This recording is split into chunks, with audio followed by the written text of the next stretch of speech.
Peace, everybody. Happy full moon. It is Misty Moon, your holistic health practitioner, health coach, and yoga instructor.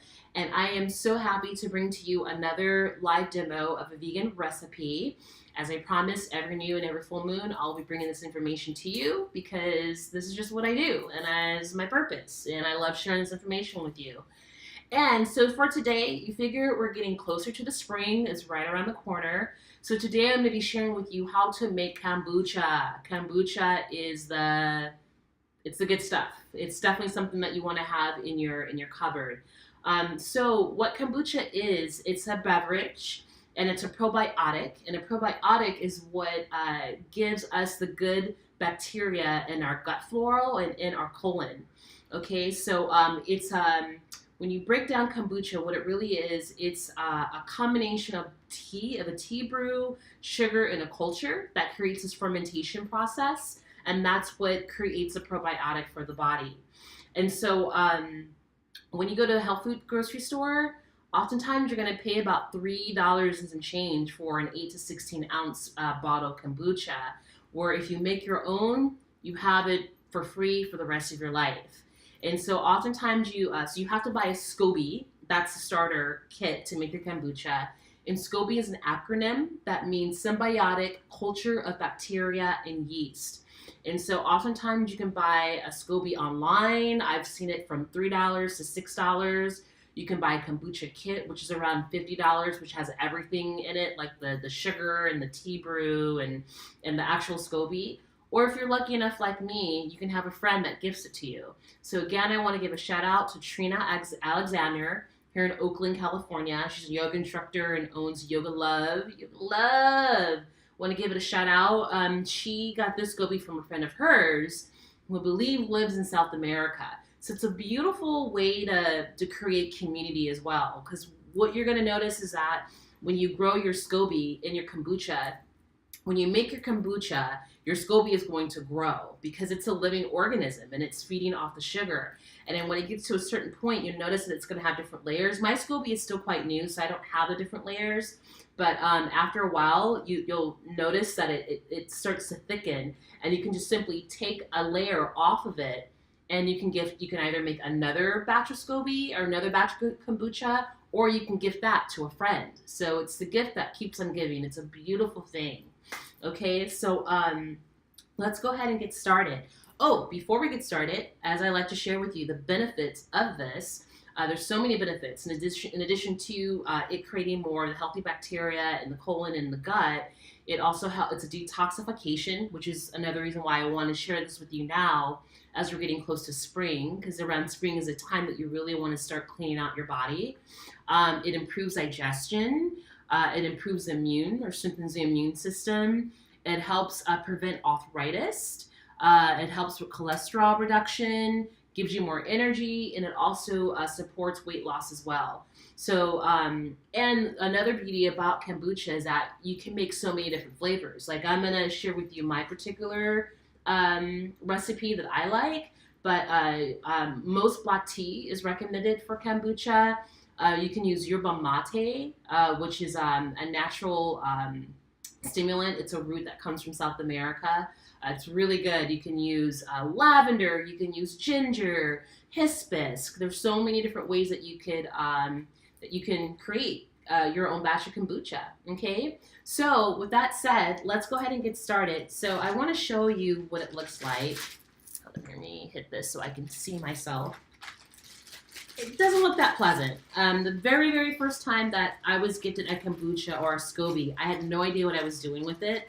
And I was living with my parents at the time. And I took it home and I just threw it in the refrigerator. And my mom thought it was a piece of chicken that had gone bad. So I don't know if you can see it. Let's see if I can go like this. So I don't want to get my laptop wet. Maybe if I do it like this. So this is what it looks like. Okay. It's really not that pleasant looking, but this is medicine, okay? So this is the SCOBY, all right? The symbiotic culture of bacteria and yeast, okay? And so oftentimes when it's gifted to you, you want to make sure that it's already in its own kombucha mix. I don't know if you can see it here. Yeah, there we go, a little bit. All right. So you want to make sure that it already comes like this, because it's continuing to keep it alive. It's like a fish in water. Okay. So then what you want to do is brew your tea the night before. So I have this is what the kombucha is going to be brewing in. This is a gallon mason jar. Okay. And so last night I made a tea. So you want to make your tea for every gallon. You want to make about 32 ounces of a tea brew. Okay, and so what I did, I boiled 32 ounces of water. Then I added my tea mixture. I'm really into adrenals right now because I just have such a really busy schedule. So I know that I need to support my adrenals. So for my tea batch, which you're welcome to try, I did a combination of ginger, tulsi, which specifically supports the adrenals, lavender, and rose. So I did an ounce, or I did like a teaspoon. So I got a blend of those different herbs, and I put 3 teaspoons of that mixture for 32 ounces of boiling 32 ounces of boiling water, and I let that steep overnight. So this is my tea brew for my kombucha. Okay, so what I'm gonna do is pour that in this gallon mason jar. All right, and then here I have a cup of sugar, of cane sugar.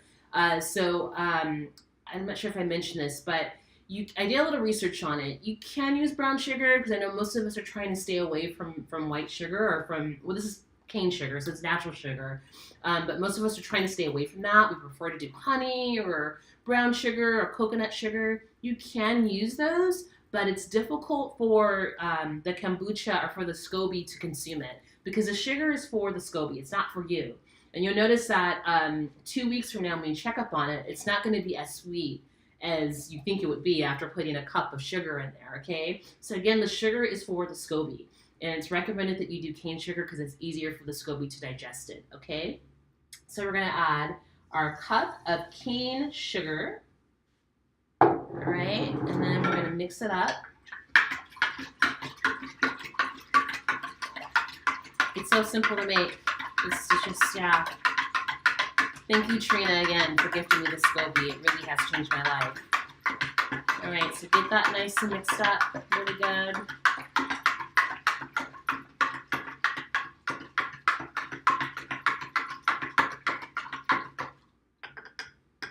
Okay, so now I'm going to add some spring water. Do not use tap water. I mean, unless you know that your tap water is super clean. So we're going to fill the rest of this up with spring water.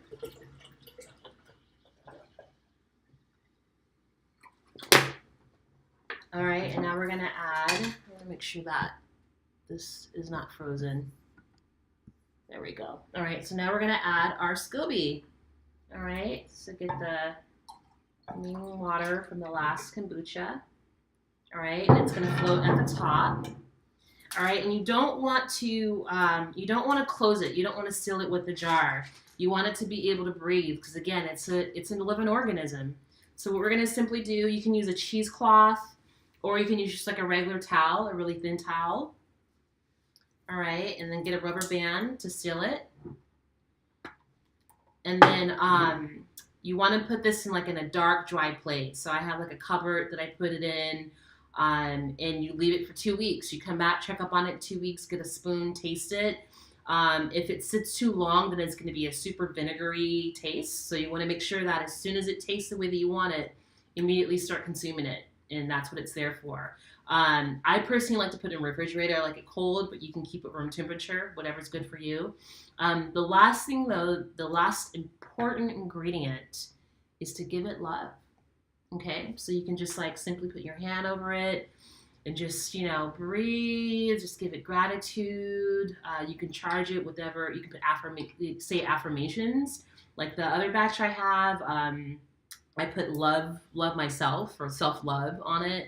Whatever, just really good, beautiful energy you want to give to it. So I'm just going to take a moment, give my kombucha some love and gratitude for taking care of my gut, cleaning out my colon so that I can process food more cleanly, more efficiently, so I can have more vitality, optimum health. It's just such a beautiful way to connect with your food. And if I could share in conclusion, some of you may know or may not know about Dr. Emoto. He was a Japanese scientist that, rest in peace, or rest in power, Dr. Emoto. He did an experiment with water. And so he had one glass of water where he held it in his hand and thought positive thoughts like, I love you, you're beautiful, you're amazing. Another jar of water where he's like, you're ugly, I hate you, and all these negative, words. He froze them, and then he took the frozen water and looked at both of them under a microscope, and you can see the molecular difference of each water. So the one where that had positive thoughts was beautiful, perfect, crystal like snowflakes, and the other one that had negative thoughts was black and distorted and just just didn't look good. So I'm saying that to say this, that vibrations, words have power. So this kombucha is medicine. This is medicine for your body. So you want to make sure that you're charging it up with really good vibrations. So what I recommend is, like, it's going to be, like I said, it's going to set in your cupboard for about 2 weeks. Every other day, just stop by and give it some love, because this is for you. It's your own medicine. Okay, well, that's it. That's how you make your kombucha. So give this a shot. Like I said, you can go online. You can go to a health food store to get your SCOBY, or if you know a friend in the neighborhood that has a SCOBY, give them a gift, give them a hug and see if they can break off a piece of their SCOBY for you, and you're set for life. So anyway, you guys, happy colons, happy flora guts. And I hope you give this a shot. So until then, I look forward to seeing you all at the next new moon. And take care of yourselves. Love, light, and vitality. Peace.